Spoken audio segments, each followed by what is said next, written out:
Hi hello' guys, সকলোলৈকে good evening জনাইছোঁ। মই আজি ৰাতিপুৱা মানে আবেলি ৰাতিপুৱা বৰ তুলিম বুলি ল'লোঁ, সময় নহ'লে তুলিব নোৱাৰিলোঁ। আৰু দেখিছেনে এতিয়া মানে 4:30 বাজিলে। তাতো বৰ তুলি আছোঁ দেই গাইজ, দেখিছেনে? আৰু মোৰ তাঁতখন কেনেকুৱা লাগিছে ক'ব দেই।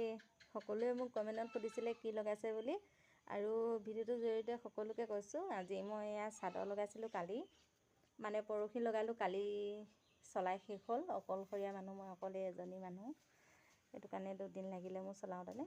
দেখিছেনে চাদৰ পাৰিটো মই এনেকুৱা দিছোঁ, ৰংটো কেনেকুৱা লাগিছে জনাব দেই গাইজ। আৰু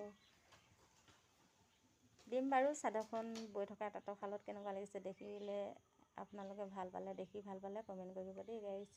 আজিলৈ ভিডিঅ'টো ইমান আছিলে, বাই বাই। আৰু মহৰ কাৰণে দেখিছেনে, মহ ওলালে ধূপ জ্বলাই ল'বৰ কাৰণে জুইচিলা আৰু মানে ধূপ আনি লৈছোঁ ওচৰলৈ, ধূপৰ পেকেট।